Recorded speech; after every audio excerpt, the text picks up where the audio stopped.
Talking toward the nucleus, so nucleus is the one of the special organelle of cell. It is usually known as the heart of nucleus. Nucleus का लफ्ज़ जो है ये Greek word से निकला है, Greek word नक्स से निकला है, जिसका मतलब ये है कर्नल और सीड। तो न्यूक्लियस जो है इसकी डिफिनीशन हम इस तरह कर सकते हैं कि it is the heart of nucleus that is present usually in the centre of cell. Plant के सेल में ये साइड पर पाया जाता है, जबकि न्यूक्लियस में ये सेंटर पर पाया जाता है। Who discovered the nucleus for the first time? Nucleus को सबसे पहले रॉबर्ट ब्राउन ने 1838 में इसको डिस्कवर किया था। इसका साइज जो है ये डिफरेंट साइज होते हैं, तकरीबन 5 से लेकर 25 माइक्रोमीटर तक इसका साइज होता है, लेकिन आपके कोर्स में तकरीबन ये मौजूद है, तकरीबन 10 माइक्रोमीटर डायमीटर इसका साइज है। तो तकरीबन इसका साइज जो है सेल का 10% साइज होता है। सेल के मुकाबले में साइटोप्लाज्म का, न्यूक्लियस का जो साइज है ये 10% मौजूद होता है। According to the Robert Hertwig scientist, the size of nucleus is directly proportional to the cytoplasm. More and more nucleus, more and more will be the area covered by the cytoplasm. Similarly the number of the size of nucleus also depend upon the number of chromosome. अगर diploid cell हैं तो उसमें nucleus बड़ा होगा, अगर haploid cell हैं तो उसमें न्यूक्लियस छोटा होगा। इसके बाद जो है इसके शेप की तरफ आते हैं। शेप जो है न्यूक्लियस का वो भी डिफरेंट है।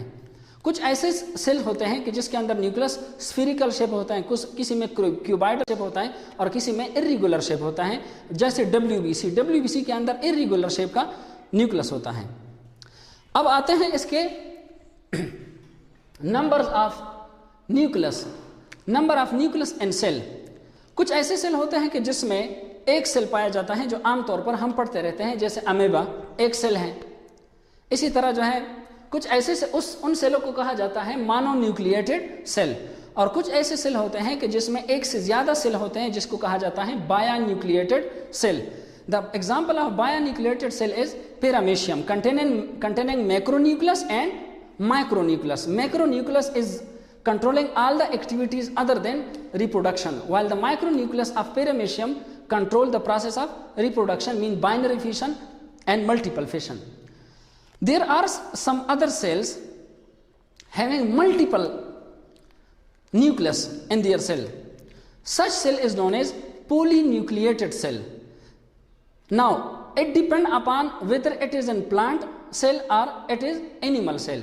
If it is animal cell which contain 3 to 100 nucleus, such cell is known as syncytial cell.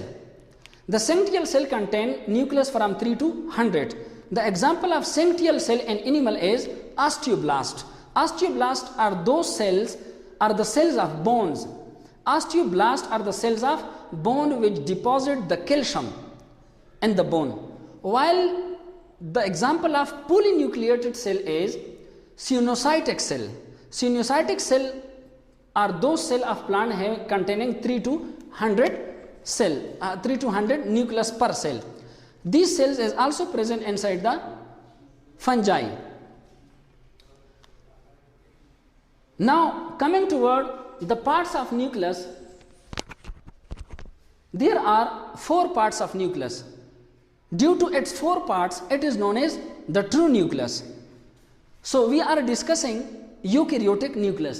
तो न्यूक्लियर में सबसे पहले जो इसका पार्ट है वो न्यूक्लियर मेम्ब्रेन कहलाता है। न्यूक्लियर मेम्ब्रेन जो है 2 लेयर से मिलकर बना है, एक को कहते हैं आउटर मेम्ब्रेन, दूसरे को कहते हैं इनर मेम्ब्रेन। जो आउटर मेम्ब्रेन है इसके साथ रफ एंडोप्लाज्मिक रेटिकुलम अटैच होता है। आप पिछली video biology by Saifullah YouTube channel पे देख लें, वहां पर आपको वीडियो मिल जाएगी। रफ एंडोप्लाज्मिक रेटिकुलम या एंडोप्लाज्मिक रेटिकुलम के टॉपिक में मैंने डायग्राम ड्रा किया था, वहां पर कंफर्म कर सकते हैं, वो डायग्राम आप देख लें इनके साथ। जो आउटर मेम्ब्रेन है वो अटैच है to the rough endoplasmic reticulum, और यही रफ एंडोप्लाज्मिक रेटिकुलम आगे एक्सटेंड हो चुका है up to the cell membrane. और ये जो इनर न्यूक्लियर मेम्ब्रेन है ये अटैच है inner content of the nucleus. ठीक है, content, inner content of the nucleus क्या है? न्यूक्लियोप्लाज्म। इसके अंदर जो न्यूक्लियर मेम्ब्रेन है, इसके में छोटे सुराखें होती हैं जिसको कहते हैं न्यूक्लियर पोर्स। तो ये न्यूक्लियर पोर्स जो हैं ये मौजूद होते हैं रेड ब्लड सेल में भी मौजूद होते हैं और दूसरे मेमेलियन सेल यानी ओसाइट सेल में भी मौजूद हैं, जिसमें मिलियन की तादाद में होते हैं, जबकि रेड ब्लड सेल में मौजूद होते हैं ये फ्रॉम 3 to 4 एन नंबर। इसी तरह इसके बाद जो है न्यूक्लियर मेम्ब्रेन के बाद जो नंबर हैं वो आता है, यहाँ पर नंबरिंग मैंने गलत दी है, तो न्यूक्लियर मेम्ब्रेन के बाद जो नंबर है वो है न्यूक्लियोप्लाज्म का। न्यूक्लियोप्लाज्म का जो लफ्ज़ है सबसे पहले इस्तेमाल किया था स्ट्रासबर्गर ने। तो स्ट्रासबर्गर ने इसको दूसरा नाम भी इस्तेमाल किया था which is known as karyolymph. तो न्यूक्लियोप्लाज्म क्या है? It is just is the cytoplasm of cell. जिस तरह सेल का आउटर मोस्ट जो है सेल मेम्ब्रेन होता है, तो न्यूक्लियस का आउटर मेम्ब्रेन न्यूक्लियर मेम्ब्रेन है। जिस तरह इसका न्यूक्लियोप्लाज्म है, इस तरह सेल का साइटोप्लाज्म है। Act is a matrix of organic and inorganic compounds. तो इसमें क्या है? इसमें डीएनए भी आपको ऑर्गेनिक के तौर पर मिलेंगे, आरएनए भी और एंजाइम भी। तो जो डीएनए यहाँ पर मौजूद हैं, जो आरएनए मौजूद हैं, जो एंजाइम कौन कौन से हो सकते हैं? आरएनए पॉलीमरेज, इसी तरह डीएनए पॉलीमरेज, ये एंजाइम है। और भी हैं, लेकिन आरएनए और डीएनए भी मौजूद हैं। और ये आरएनए डीएनए जो है ये आगे डीएनए रिप्लिकेशन का प्रोसेस भी यहाँ पर होता है।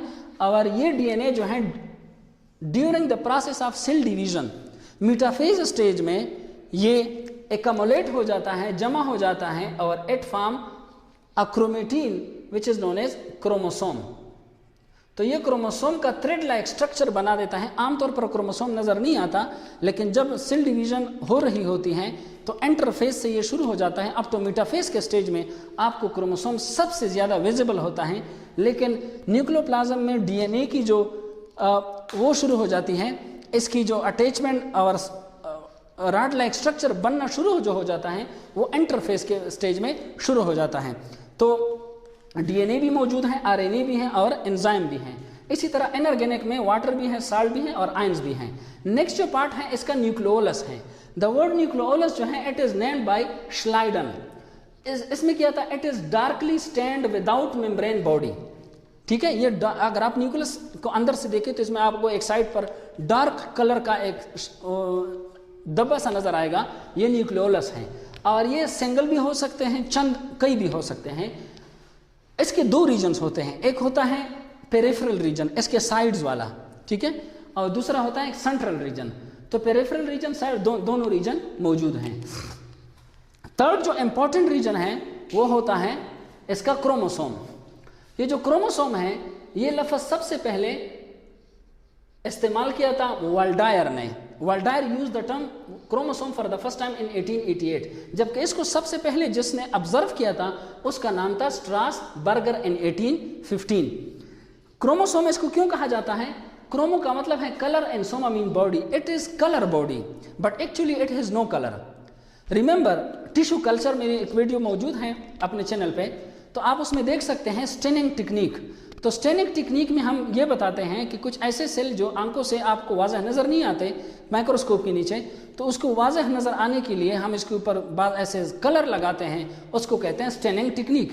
तो क्रोमोसोम वो सेल, वो पार्ट ऑफ सेल हैं जिसके ऊपर कलर पड़ सकता है। That's why it is known as colour body, mean ये रंग पकड़ता है। तो ये क्रोमोसोम जो है इसका ये स्ट्रक्चर है। हर एक ऑर्गेनिज्म में अपने खास तादाद के क्रोमोसोम होते हैं, ठीक है।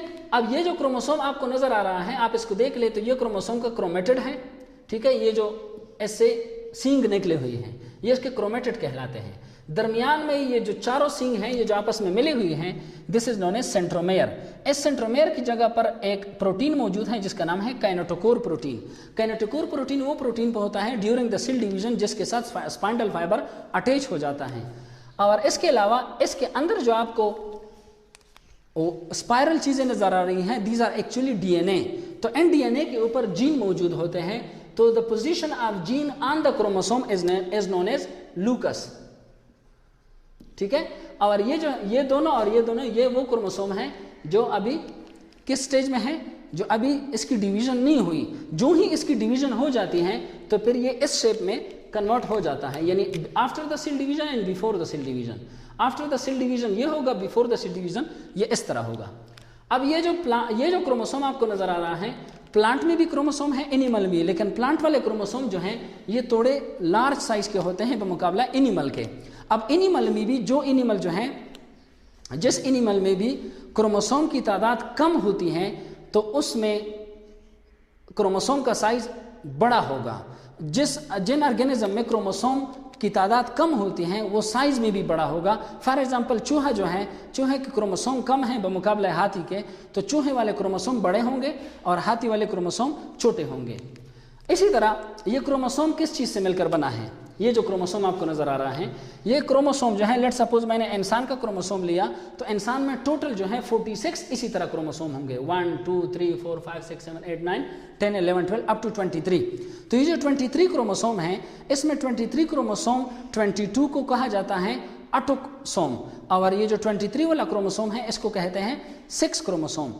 ये जो क्रोमोसोम है चाहे जो भी है, ये जो क्रोमोसोम है इसको मैं अगर ले लूँ तो इसके दो पार्ट्स होते हैं, डीएनए और प्रोटीन। ये दो चीज़ों से मिलकर बना होता है। डीएनए जो है इट इज़, ये बेसिक यूनिट जो है डीएनए का वो न्यूक्लियोटाइड होता है। रिमेंबर डीएनए के ऊपर नेगेटिव चार्ज होता है। क्यों होता है वो मैं आपको बाद में बताता हूँ। डीएनए के ऊपर नेगेटिव चार्ज होता है, प्रोटीन के ऊपर positive charge due to the attraction it unite with one another and form a chromosome, so it is like the atom, it is a whole neutral in nature. So DNA जो है इसका basic unit nucleotide है। तो nucleotide जो है इसी वजह से हम कहते हैं कि DNA is a polynucleotide chain. ये इसका डिफिनीशन है, क्योंकि ये बहुत सारे न्यूक्लियोटाइड से मिलकर बना होता है, और ये कितना तकरीबन 140 मिलियन न्यूक्लियोटाइड से बना होता है। 140 मिलियन न्यूक्लियोटाइड, तो ये डीएनए बना देते हैं। इसी तरह एक जो न्यूक्लियोटाइड है ये आगे 3 चीज़ों से मिलकर बना होता है। एक का नाम है नाइट्रोजीनियस बेसिस, दूसरे का नाम है फॉस्फेट ग्रुप, तीसरे का नाम है राइबोस शुगर। ये जो नाइट्रोजीनियस बेसिस होते हैं ये आगे 2 तरह के हैं, प्यूरीन एंड पायरिमाइडीन। क्यों? क्योंकि इसमें एक डबल सर्कल के हैं, एक सिंगुलर स्ट्रक्चर के हैं। तो प्यूरीन जो है ये आगे इसके 2 एग्जाम्पल हैं, एडानिन एंड गवानीन, जबकि पायरिमाइडीन के एग्जाम्पल हैं थायामीन एंड साइटोसिन। तो जब भी आप डीएनए का स्ट्रक्चर आप इस तरह ड्रा करते हैं, डीएनए का स्ट्रक्चर जब यूँ ड्रा किया जाता है तो डीएनए के स्ट्रक्चर में ये जो दरमियान में होल्डिंग है, for example adenine, guanine, thiamine, cytosine, जब यूँ इसी तरह होते हैं तो एडानिन के सामने क्या होगा? थायामीन होगा। इसी तरह जी के सामने सी होगा। इस तरीके से ये एक दूसरे के साथ मिलते हैं। और ये जो आपको रेड कलर नजर आ रहे हैं, these represent hydrogen bond. So adenine, between adenine and thymine there is a double hydrogen bond, while between the guanine and cytosine there is a triple hydrogen bond, and it is much weaker than ionic bond, covalent bond and coordinate covalent bond. अब आते हैं कि किसी भी organism में chromosome की तादाद कितनी होती हैं। तो क्रोमोसोम की तादाद जो है ये हमेशा कांस्टेंट रहती है due to the process of mitosis. तो सबसे लोवेस्ट जो क्रोमोसोम हमारे पास मौजूद है दुनिया में वो है एक ऑर्गेनिज्म है जिसका नाम है एस्कीरीज। पूरा नाम अगर आप सीखना चाहते हैं तो इसका नाम है एस्कीरीज मेगेलोसेफेलस यूनिवेलेंट। इसमें कम से कम 2 क्रोमोसोम मौजूद हैं, और ये एक कीड़ा है जो आमतौर पर छोटे बच्चे के इंटेस्टाइन में होता है। ठीक है, जो सबसे हाईएस्ट नंबर ऑफ क्रोमोसोम जो मौजूद है एनिमल में उसका नाम है अवलाकेंता। अवलाकेंता कौन सा ऑर्गेनिज्म है? ये प्रोटोजोन है। What is protozoan? These are the primitive old version animals. So they have 1600 chromosome. अब थोड़ा आपको वो है जो आपकी बुक में मौजूद है, कुछ ऐसे हैं जो आपको इंफॉर्मेशन के तौर पर अलग बता रहा हूं। वो ये हैं, एक होता है जेक जंपर अंट, इसमें 2 क्रोमोसोम होते हैं। अब 2 क्रोमोसोम तो इसमें डिप्लाइड हैं। अब डिप्लाइड क्रोमोसोम किसको कहते हैं? या diploid cell. 2 cell having full number of chromosome is known as diploid cell, while haploid cell 2 cell having half number of chromosome. तो इसका हाफ नंबर क्या होगा? इसका हाफ नंबर 1 हो सकता है। तो इसी वजह से कम सेल जो अन्य क्रोमोसोम हमारे पास 2 हो सकते हैं, क्योंकि हैप्लाइड में 1 से कम तो हो नहीं सकता, पॉइंट में तो हो नहीं सकता। इसी तरह एडस मस्कीटो वो मस्कीटो हैं जो येलो फीवर जो है काज करते हैं, येलो फीवर। तो इसमें 6 हो सकते हैं डिप्लॉइड में। हेप्लॉइड में कितने होंगे? 3। ठीक है, हाफ में, यानी इसके स्पर्म और एग में। फ्रूट फ्लाई, ये मशहूर फ्रूट फ्लाई हैं, बायो बुक के लिए आप जरूर सीख लें। इसमें 4 हेप्लॉइड होते हैं। स्पाइनच जिसको पालक कहा जाता है, इसमें 6 होते हैं। इसी तरह पी, मटर पली और कीरे में 14 डिप्लॉयड में होते हैं, लेकिन हेप्लॉयड में 7 होंगे। इसी तरह कोआला एक एनिमल है, चाइना में ज़्यादा तौर पर पाया जाता है। गार्लिक लहसुन को, तो इसमें 8 पाए जाते हैं हेप्लॉयड में। जबकि रेडिश केबेज और कैरेट, मूली, गाजर और बंद गोभी, तो इसमें कितने होते हैं? ये इसमें होते हैं 9 हेप्लॉयड में, और डिप्लॉयड में 18 होंगे। बीन जो है लोबिया में 11, डिप्लॉयड में, राइस में या टोमेटो में 24, तो इधर 12 हो जाएंगे।